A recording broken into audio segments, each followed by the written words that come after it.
नमस्कार दोस्तों, स्वागत है आप सभी का बुजुर्ग परिवार 0.2 के बेहद खास वीडियो में। एक पल रुकिए। क्या आपके घर में 60 के बाद कोई कहता है थोड़ा मांस खाओ ताकत आएगी, या आप खुद सोचते हैं प्रोटीन के लिए मांस जरूरी है?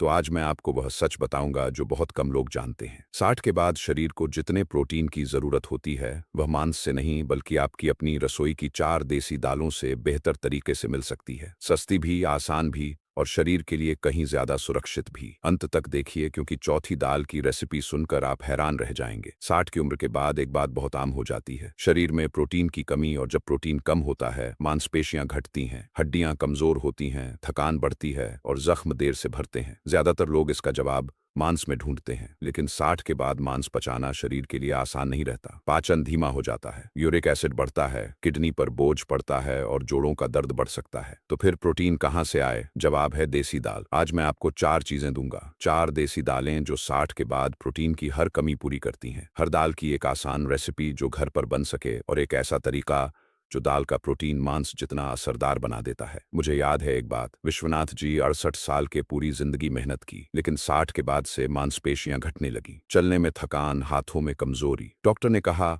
प्रोटीन की कमी है। बेटे ने सोचा रोज मांस खिलाते हैं, लेकिन डॉक्टर ने रोका, बोले इनकी उम्र में मांस की जगह दाल ज्यादा फायदेमंद है। किडनी सेफ रहेगी, पाचन आसान रहेगा और प्रोटीन उतना ही मिलेगा। परिवार को यकीन नहीं आया, लेकिन 3 महीने रोज दाल खाने के बाद विश्वनाथ जी खुद बोले पहले जैसी ताकत वापस आ रही है। दाल ने वह किया जो मांस नहीं कर सका है। तो आइए जानते हैं वह 4 दालें कौन सी हैं। पहली दाल, मूंग दाल। 60 के बाद अगर सिर्फ एक दाल चुननी हो तो मूंग दाल। 100 ग्राम मूंग दाल में लगभग 24 ग्राम प्रोटीन होता है। लेकिन सिर्फ प्रोटीन नहीं, मूंग दाल में मैग्नीशियम, पोटेशियम और आयरन भी भरपूर है। और सबसे जरूरी बात यह, 60 के बाद सबसे आसानी से पचने वाली दाल है। मांस पचाने में शरीर को 4 से 6 घंटे लगते हैं, मूंग दाल 2 घंटे में पच जाती है। रेसिपी: मूंग दाल का चीरा। Protein bowl. सामग्री: आधा कप मूंग दाल रात भर भिगोई हुई, एक छोटा टमाटर बारीक कटा, आधी प्याज बारीक कटी, एक हरी मिर्च बारीक कटी, अदरक थोड़ा सा कद्दूकस किया हुआ, नमक और हल्दी स्वादानुसार, 1 चम्मच घी या सरसों का तेल। बनाने का तरीका: भीगी मूंग दाल को पीसिए, मोटा पेस्ट बनाइए, सब्जियां मिलाइए, तवे पर घी डालिए, चीला पीला फैलाइए, दोनों तरफ से सुनहरा होने तक पकाइए, दही के साथ परोसिए। सबसे बड़ी गलती, मूंग दाल को ज्यादा पकाना। जितनी कम आंच उतना ज्यादा प्रोटीन बचेगा। यह एक चीला 12 से 15 ग्राम प्रोटीन देता है। अगली दाल उन लोगों के लिए है जिनकी हड्डियां कमजोर हो रही हैं और जोड़ों में दर्द रहता है। दूसरी दाल, मसूर दाल। मसूर दाल सबसे सस्ती, सबसे आसान और सबसे अनदेखी दाल, लेकिन 60 के बाद यह दाल एक चमत्कार है। 100 ग्राम मसूर दाल में लगभग 26 ग्राम प्रोटीन होता है, जो कई मांस के टुकड़ों से भी ज्यादा है। साथ में फोलेट है जो खून बनाता है, आयरन है जो थकान दूर करता है, और फाइबर है जो 60 के बाद पेट को साफ रखता है। रेसिपी: मसूर दाल सूप। सामग्री: आधा कप लाल मसूर दाल, 1 टमाटर कटा हुआ, 1 छोटी गाजर कटी हुई, 2 लहसुन की कलियां कुटी हुई, आधा चम्मच जीरा, हल्दी, नमक स्वाद अनुसार, नींबू का रस। परोसते वक्त 1 चम्मच घी। बनाने का तरीका: दाल को धोइए, 20 मिनट भिगोइए, घी में जीरा और लहसुन भूनिए, टमाटर और गाजर डालिए, 2 मिनट पकाइए, दाल और 2 गिलास पानी डालिए, 15 से 20 मिनट धीमी आंच पर पकाइए। परोसते वक्त नींबू निचोड़ दिए। सबसे बड़ी गलती, नींबू पकाते वक्त डालना। नींबू हमेशा परोसते वक्त डालिए, इससे आयरन का एब्जॉर्प्शन 2 गुना हो जाता है। यह 1 कटोरी सूप 18 से 20 ग्राम प्रोटीन देती है। अब तीसरी दाल जो 60 के बाद शुगर और बीपी दोनों को कंट्रोल में रखती है। तीसरी दाल, चना दाल। चना दाल 60 के बाद शुगर के मरीजों के लिए सबसे बेहतर दाल। इसका ग्लाइसेमिक इंडेक्स बहुत कम है, यानी यह ब्लड शुगर को अचानक नहीं बढ़ाती। 100 ग्राम चना दाल में लगभग 22 ग्राम प्रोटीन होता है। साथ में जिंक है जो इम्यून सिस्टम मजबूत करता है, मैंगनीज है जो हड्डियों को मजबूत रखता है, और फास्फोरस है जो दिमाग को तेज रखता है। रेसिपी: चना दाल और पालक की खिचड़ी। सामग्री: आधा कप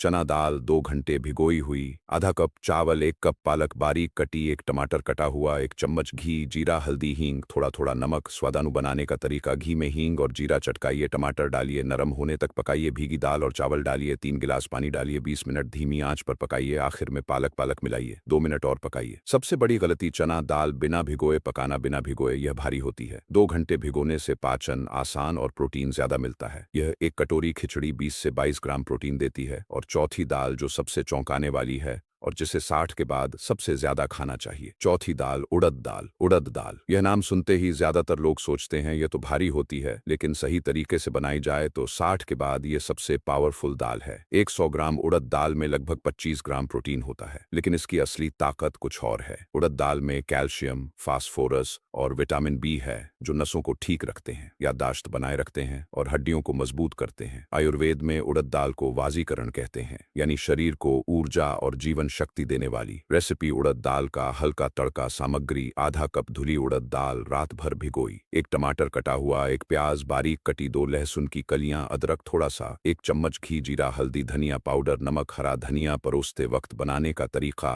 भीगी दाल को कुकर में 2 सीटी तक पकाइए।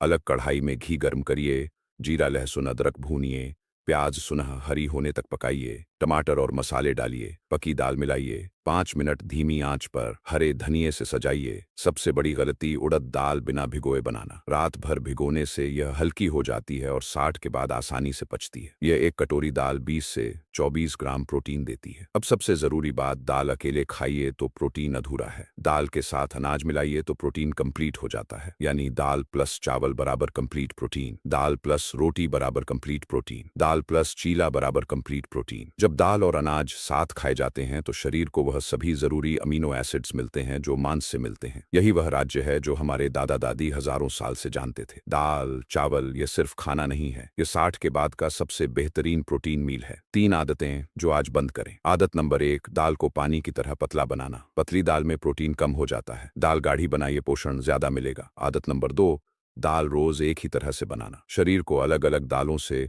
अलग अलग पोषक तत्व मिलते हैं, इन 4 दालों को बदल बदल कर बनाइए। आदत नंबर 3: दाल को सिर्फ रात का खाना मानना। दाल सुबह के नाश्ते में भी खाइए, चीले के रूप में, सूप के रूप में। सुबह की दाल दिन भर ऊर्जा देती है। एक बात जो मैं हमेशा कहता हूँ, हमारे दादा दादी ने मांस कम खाया, दाल ज्यादा खाई और वह 80 से 90 साल तक मजबूत रहे। यह कोइंसिडेंस नहीं था। दाल हमारी संस्कृति का हिस्सा है, हमारी रसोई का हिस्सा है, हमारे डीएनए का हिस्सा है। 60 के बाद शरीर उसी चीज को बेहतर पचाता है जो सदियों से उसे मिलती आई है। देसी दाल यही वह चीज है, महंगी नहीं, विदेशी नहीं, जटिल नहीं, बस रोज सही तरीके से सही दाल। जल्दी से एक बार फिर 60 के बाद 4 देसी दालें जो मांस से भी ज्यादा असरदार हैं। पहली मूंग दाल चीला, प्रोटीन बाउल 12 से 15 ग्राम प्रोटीन। दूसरी मसूर दाल से मसूर दाल सूप से 18 से 20 ग्राम प्रोटीन। तीसरी चना दाल से चना दाल पालक खिचड़ी से 20 से 22 ग्राम प्रोटीन। चौथी उड़द दाल हल्का तड़का 20 से 24 ग्राम प्रोटीन। वो एक तरीका, दाल प्लस अनाज बराबर मांस जितना कंप्लीट प्रोटीन। कमेंट में लिखिए मेरी पसंदीदा दाल और बताइए आप कौन सी दाल सबसे ज्यादा खाते हैं। ताकत हमेशा महंगी चीजों में नहीं होती, कभी कभी वह आपकी अपनी रसोई में एक साधारण सी दाल में छुपी होती है। 4 देसी दालें, 4 आसान रेसिपीज और एक पुराना राज, यही 60 के बाद आपकी असली ताकत है। अगर आपको यह वीडियो उपयोगी लगा हो तो इसे जरूर लाइक करें, अपने दोस्तों और परिवार के साथ शेयर करें और हमारे चैनल को सब्सक्राइब करना ना भूलें ताकि आपको इसी तरह की और भी हेल्थ से जुड़ी जानकारी मिलती रहे। धन्यवाद।